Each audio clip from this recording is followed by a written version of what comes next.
participants and their therapist communicate in writing via a secure portal that's located at Mount Sinai. But I don't know if any of you are familiar with RedCap.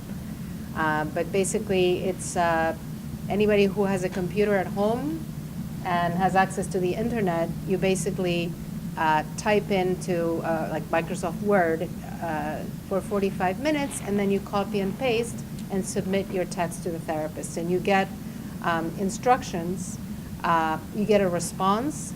It's as if you were talking to a therapist in person, but it's a reflection, and you get instructions for how to conduct a reflection, a little bit like what we did before with the previous presenters. But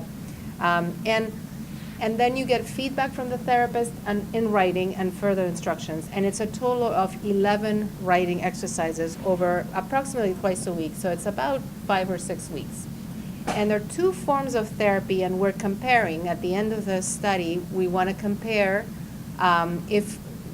which one might be more effective, but also do some people do better with one type of therapy, and do some other people do better who have PTSD related to 9/11 do better with the other one. And one therapy is focused on the present and current problems and stressors and potential problem-solving strategies that the participant would come up with the help of the therapist. And the other one is more trauma-focused, focused on the 9/11 or World Trade Center experience and as a stressful and traumatic experience, and difficulties that people might still have related to that, and difficulties integrating the experience into one's life. And so just wanted to move to one side and briefly, the potential benefits. So in terms of the responders who live in this area, treatment is, for anybody having World Trade Center related PTSD, it's freely available and accessible and paid for anybody who does have. In terms of the survivors, there have traditionally been fewer resources. There are more resources now, and yet there are people who live a few hours away from this area or even further away, and it would be hard. So let's say they have PTSD symptoms and also depression, it'd be hard for them to come for weekly therapy, to come regularly. Other people are working, and so they have very busy schedules, and the only time they have time is in the evening, and most clinics are closed or weekend. Other people might have other barriers. For example, I know many cops, they don't want to be seen in the waiting area. Sometimes if they're retired, they don't mind as much, but there's still stigma, not just in the police force, but other communities. And some people do better if they communicate with a therapist in writing without having to come face to face. For some people, it's easier to put their feelings and thoughts pen to paper, basically. And so for these reasons, these therapies, they're actually modified from supportive therapy and from cognitive behavioral therapy with an exposure component. And they've been found to be effective in person, and there's also some initial studies in other populations, not 9/11 responders, where people have benefited from these therapies. And so, so I just wanted to show you this is our flyer, and it's the same thing that any of you who are interested, and you can grab a flyer, and you can, if you know of other people or know of a community that might benefit, some other people that you get together with, you could grab a bunch of them. We've made a lot of copies. But it's also, if you forget or you lose it, it's very easy if you do WTC online study and you put Mount Sinai on the internet, you're going to find it. And right now it still says where you're a rescue, recovery, or cleanup worker. We're actually requesting a change, a modification, so that we can also make it accessible to survivors. And you might have, for example, I can talk to you afterwards in your program, some people who would benefit from this, but they actually live in Buffalo now. Yeah. So when we open it up for survivors, that might be, for example. And so, so there's our website. And so this is for anyone to log in, therapists or potential individuals, participants, friends, anybody. You basically log in, and this is what you will see It'll talk a little bit about PTSD, but most of you know, of course, what a PTSD is, but and what the online treatment consists of. And when you click on online treatment, you'll also be able to see some general information about the 2 forms of therapy, briefly, and how to proceed to the next step. And another tab is about confidentiality and privacy. It's all basically anybody who participates. First, so we do questionnaires periodically and at the beginning, but all that is done with an ID number, not with your name. And that's completely separate from the narratives that people write. And though the narratives that participants write, let's say if one of you were interested in participating and qualified, you would choose a name for yourself. Now, if your name is Janet and you want to say that your name, in terms of write about it, then the therapist in writing would address you as Dear Janet. But that's it. And so it's, and also it's also behind the firewall, the protection. So the Red Cap is approved by the IT security department at Mount Sinai. I worked very closely with them and made sure that we have a system that's secure. Okay. So at the Survivor program, which is again headquartered at Bellevue, but we have sites at Elmhurst and Gouverneur in Manhattan. For any folks who live outside of the 5 boroughs, we are creating a system. We've created a system where people can actually get care through the national program. We have a small external provider network that we're working to build up at this point, but in essence, very similar to the responder program. At the Survivor program, we provide all forms of mental health treatment that are known in the evidence base to help with symptom reduction, which means reduce the number of symptoms, help improve quality of life, help a person function better. So what we do offer is individual therapy, which is one-on-one counseling. We have psychiatrists on staff, and so those psychiatrists do some amount of supportive counseling, as well as provide medication management for those folks who would benefit from an addition of medication to manage their symptoms. And we have group psychotherapies. So at this point in time, we have skills groups that help people manage the symptoms that they are experiencing on an ongoing basis, whether it is PTSD symptoms, whether it is symptoms of largely anxiety, whether it is symptoms of just having difficulty managing emotion, and that impacting daily functioning. So we have groups that teach skills to manage PTSD symptoms, depression symptoms, anxiety symptoms. We also have groups that help folks dealing both with medical mental health issues and cancer, because we have a growing cohort of folks like the responder program who have people coming in with cancer, either newly diagnosed or the second time or the third time around. We also have groups like I think somebody mentioned earlier, like Adriana mentioned, DBT groups. We have a couple of providers who are able to provide Dbt Informed Groups at this point in time. Folks who would really benefit from a Dbt Informed Group would be those folks who have a hard time managing intense emotion. We're all capable of getting angry and rageful, getting very sad, getting impulsive.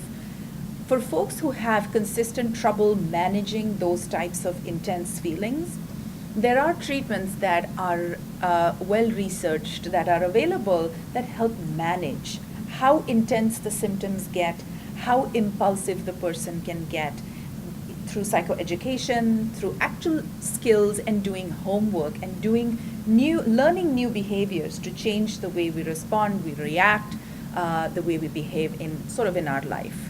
So those kinds of folks who have a hard time regulating their internal thermostat, because of which they might experience things far more intensely, far more regularly, very intensely, and then act in those particular ways in life.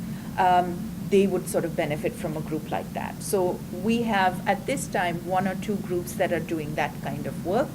And then we have folks who may not be entirely ready to enter full-fledged mental health treatment, which can include weekly individual therapy for about 45 to 60 minutes with a psychologist, or a monthly session with a psychiatrist offering medication, counseling, and some supportive counseling.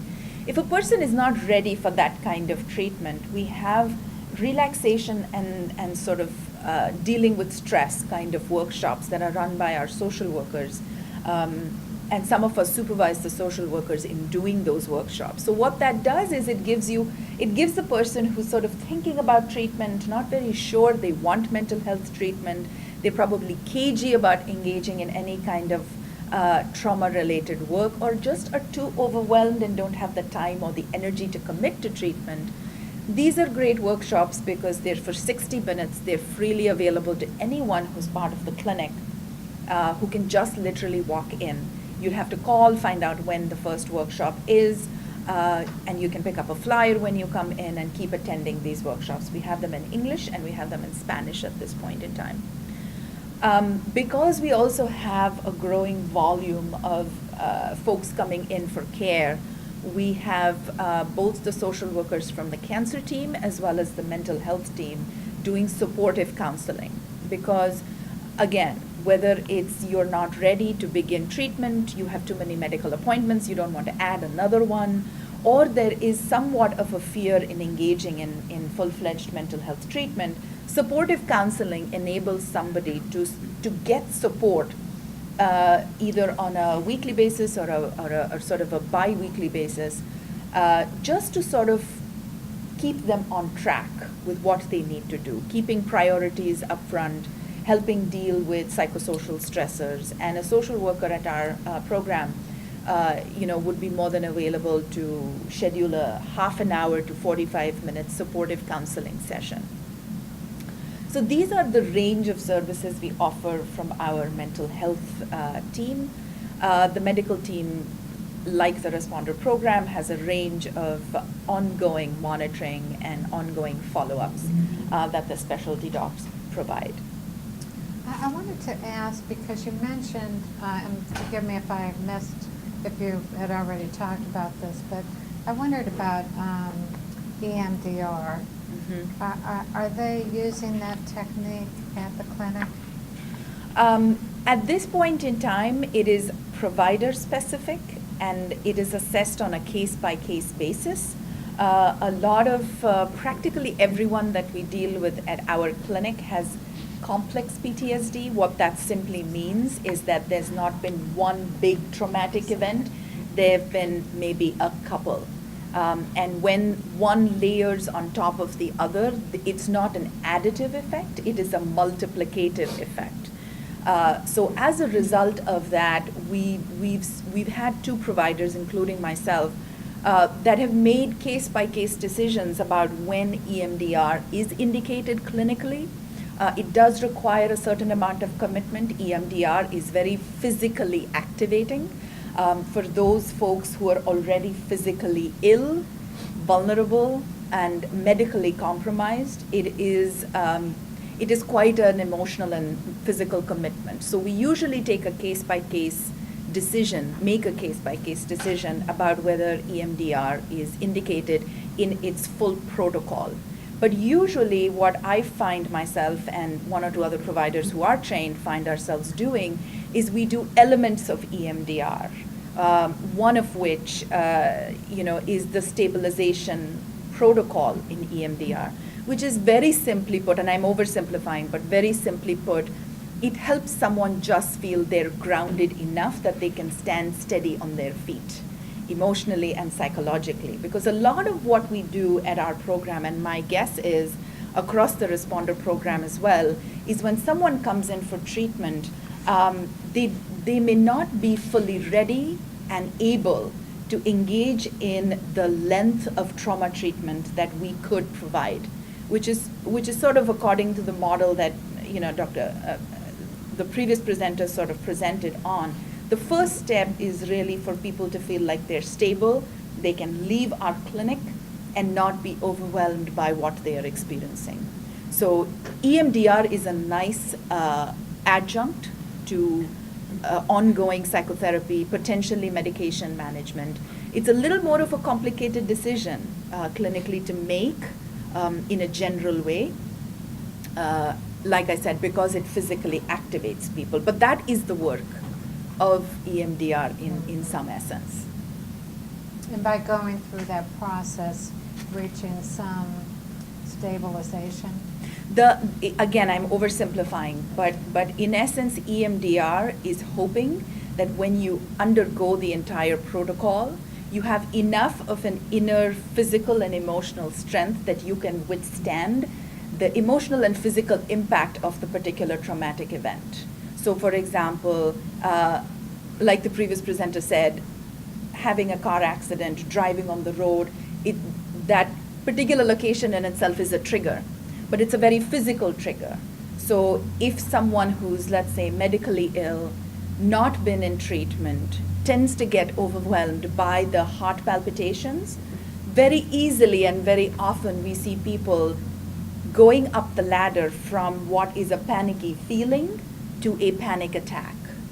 In order for them to prevent having a panic attack or ride through the panic attack, for example, if they're on the road with the heart palpitations, EMDR, like any other therapy, would say, let's help the first person feel calm enough that they can ride out these sensations, they can ride out these feelings.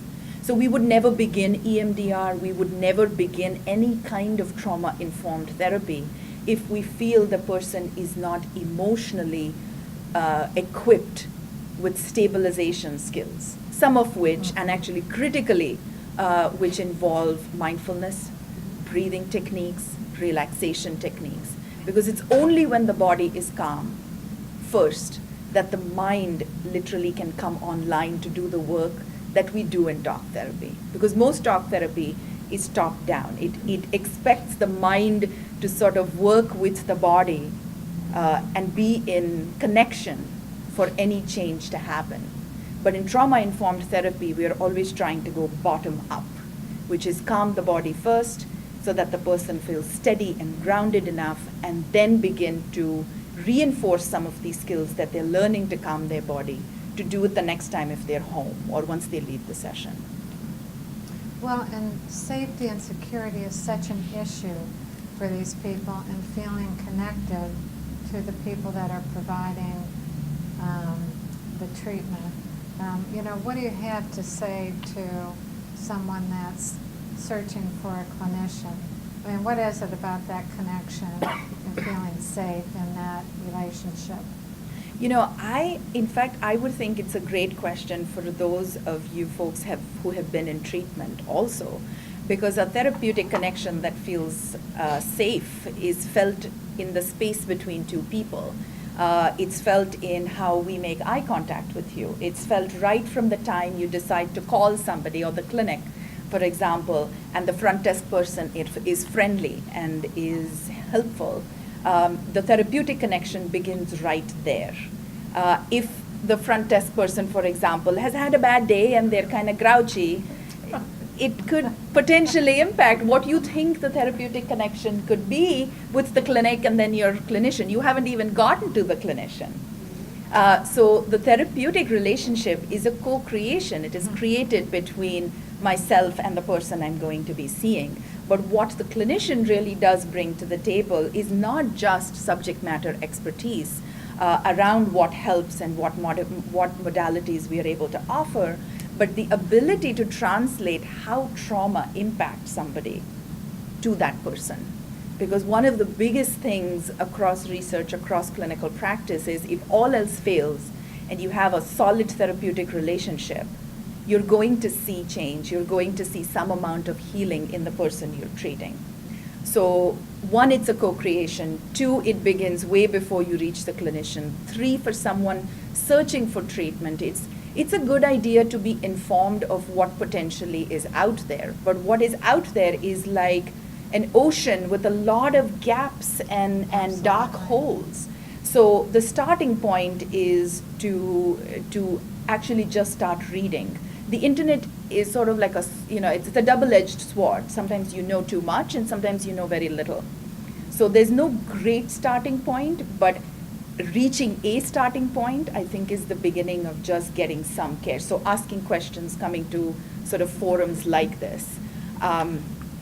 Within sort of a session, creating a safe therapeutic space, I think really lies in the nonverbal communication. If I'm making eye contact with you, if I seem interested and I'm not taking notes while I'm talking to you, these are things that patients tell us are so critically valuable to whether they will come back to us or not, or whether they decide we can help them or not. Simple things like eye contact, simple things like being able to answer questions. It's our job as providers to be able to answer questions to someone who's looking for care. Being able to offer a framework. Trauma impacts the person in a way where we need more structure than usual because trauma disrupts our sense of time, place, person. As a result of which, if someone's coming into our clinic and saying, I can't stop revisiting that particular day, our goal is not going to be to go into tell me what happened that day, but the goal is going to be to create safety in the here and now.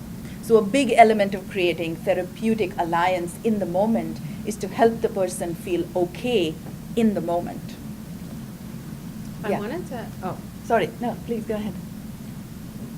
I just wanted to add, I apologize for my cough earlier. I just wanted to add something, and maybe you said this at the beginning, about trauma-focused therapy, that when the patient feels has reached that safe place to start facing some of the memories or what happened on that day or the aftermath.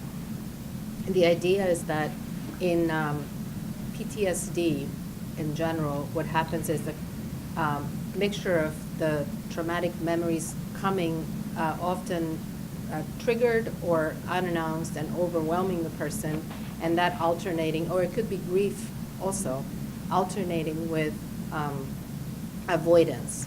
And the person, because they feel like they have no control over it, they try to push those thoughts out, and that compounds the problem because they come out of the blue again at another time or unexpectedly triggered by bad news on TV or anything.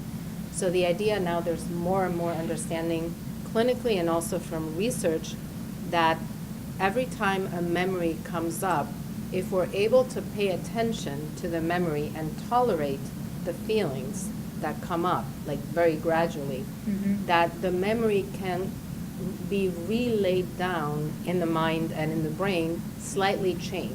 Yeah. So that's sort of either it becomes less anxiety producing, or gradually it can be connected to other more positive or slightly more empowering perspectives. And so that's the idea, is like with trauma-focused therapy, it's not that we want to make the person suffer unnecessarily, but by avoiding and avoiding and avoiding and being very, very afraid of these thoughts and memories, the work of recovery doesn't happen. It's sort of like the person is sort of frozen in time and space at the time when the trauma happened. So by gradually being able to pay attention in the safety of the therapeutic relationship to the feelings and the thoughts and the emotions, that the memory and the experience can be reintegrated, and acceptance is a big part of trauma, and also reframing it and finding meaning and everything that we've been talking about, and being able to integrate the experience into one's life in a way that gives one hope and meaning, and not just loss. The acceptance is so much a part of bereavement as well. So Yeah. it's the acceptance, it's the integrating, it's making new meaning in your life, and being able to move forward. So I actually had that question, so you answered it before I could ask. There you go. Yeah, you can ask, I'm sure you can ask more. Did you want to finish here? This? Yes, Sure, that would be I'm happy, great. but this gentleman had a question for Quick question. Priyanka. In my field work, sometimes I work with counselors and therapists. And if you touched upon the quality of the relationship between between your client client and yourself.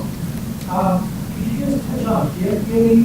Because that can bring up some interesting oppositional perspectives, because on the one hand, to reject it, the person, if they're very fragile, could kind of take that as a personal rejection. On the other hand, they can see it, maybe they don't see it, that they're kind of hoping that you're kind of enslaved to their entreaties to treat them in the way they want to be treated, they not deal with their existing issues. It's a real interesting challenge, and I'm sure you've encountered Yes. it. I just wondered what your thoughts were. It's a very good and difficult question because it's a multi-layered, potentially an issue, but not necessarily an issue.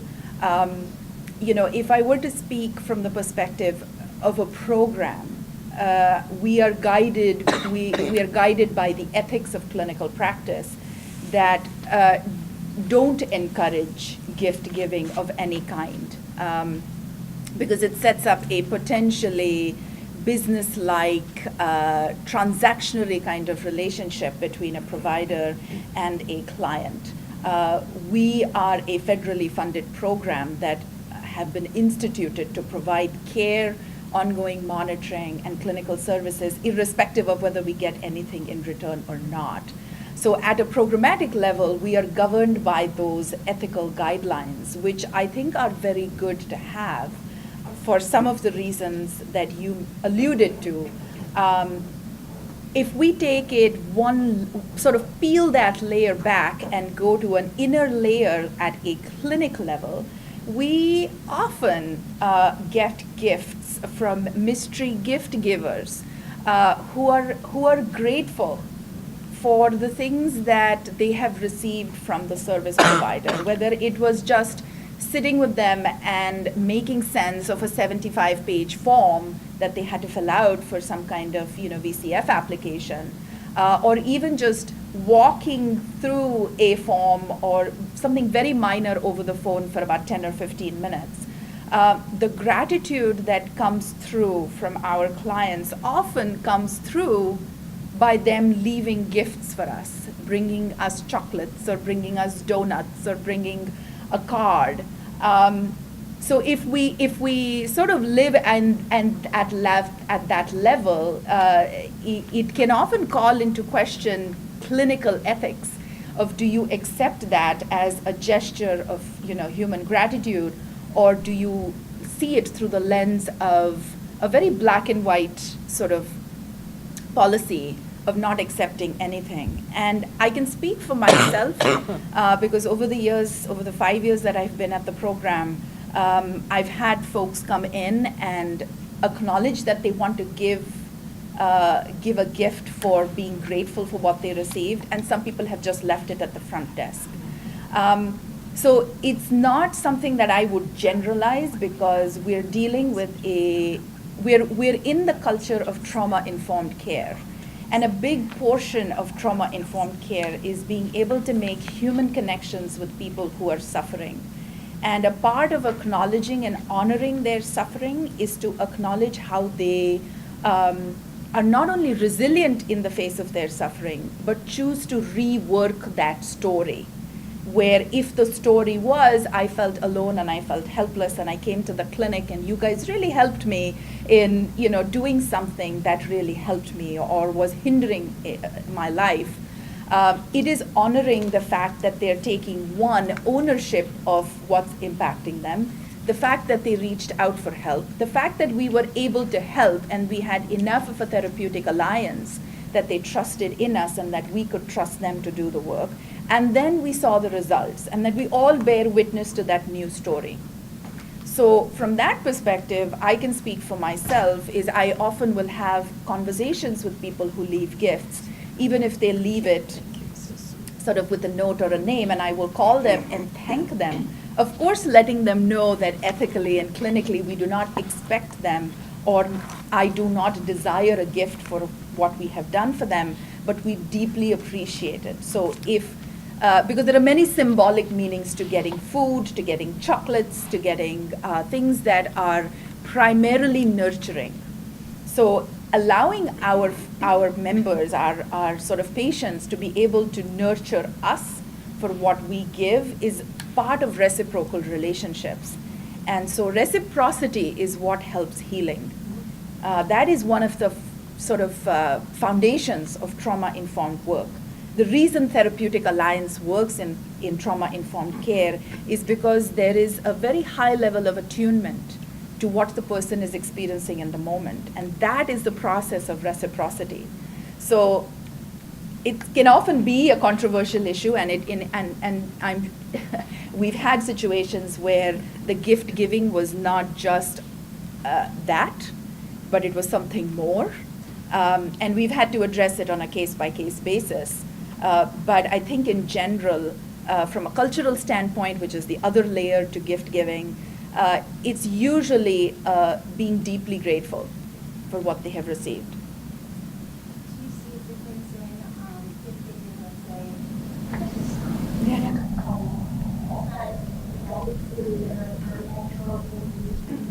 Again, I think if you live in the realm of sort of clinical practice and ethical guidelines, it definitely blurs the boundaries for providers to accept any kinds of gifts. But if you broaden the scope and look at it on a case-by-case basis, sometimes we do get chocolates, we get donuts, which we thank folks for giving it to us, but we share it with the team, or there is a little bit of a blurring of boundaries. Sometimes we do see more cards left for us during the holiday times, some gifts on occasion. But one of the things we preface with our clients is, because you're on a limited income, because funds are tight, please feel free to just drop in when you can and say thank you to the person who helped you. Those are sort of, I think, workarounds that sort of help us professionals stay in that ethical space of not accepting anything. But it's a complicated issue that I don't think we can generalize if we're the kind of clinic that really accepts people in different shades. Because, for example, during Christmas time, we'll have folks who'll come in who've, let's say, gone for a surgery. Or were diagnosed with a cancer by one of our physicians, and we're just so grateful that our physician found out that this is what they have and they were able to do early intervention. We'll have them coming in, giving us cards, giving us food, because they're just so grateful that this didn't go unnoticed. So I don't know if that necessarily answers your question, but sometimes it is seasonal, and sometimes it's just based on how the person is sort of wanting to reciprocate. We have about 5 more minutes, and I wanted to make sure that Dr. Feder, who's now recovered, is Sorry. able So to I guess I took cough medicine this morning, but it started wearing off. But the Lozan just saved me. So no, just very briefly. So so anyone can log in. People who don't want to participate, people who know someone, clinicians, people who want to participate, and just to get information. And then at one point it says how under online treatment how to proceed to the next step. And so if you click on that, it'll say thank you for your interest in our online psychotherapy study. And before you continue, we want to let you know that research is completely voluntary. Your responses are strictly confidential, and you don't have to pay anything to participate. And if you're interested, potentially with no obligation of participating, do you want to complete this brief pre-screening? So if you click yes, then these are the 5 questions that will appear. And again, we'll change that to include the survivors as well in a couple of months. But because our therapists are, because of what I spoke about before in telemedicine, and we can't have a therapist who's not licensed in the state where the patient lives, then we have therapists who are licensed in New York, New Jersey, and Pennsylvania. So participants can live anywhere in these 3 states. So are you a resident of those states? Were you a rescue? Were you a responder? Are you currently receiving psychotherapy? Because if the person is receiving counseling already, they can't do 2 counseling forms of counseling at the same time. The medication, you can be on stable doses of medication before and during the study. So we just ask because we want to know. And are you still having symptoms related to your WTC experience? For example, upsetting memories and nightmares, becoming less connected with people around you, etc. And that's pretty much it. And your answers, basically, once you complete the pre-screening questionnaire, if you're not currently in therapy and you were a responder and you're living in one of those states, or in the near future if you're a survivor, then it takes you directly to the possibility of filling out an initial consent form for the study. So, and at any point in time, you can stop and call Hannah. Hannah Brinkman is the clinical research coordinator. She's wonderful working with me. Or you can email her if you don't feel comfortable, or the person intending to participate doesn't feel comfortable. And some people feel comfortable and they proceed and read the whole consent form, and at the end you type in your name.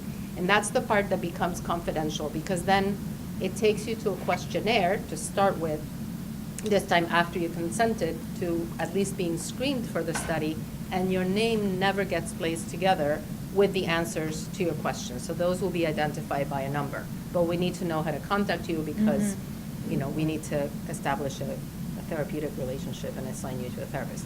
Yeah, question. So are people who are already in therapy not allowed to participate and so contaminate the study?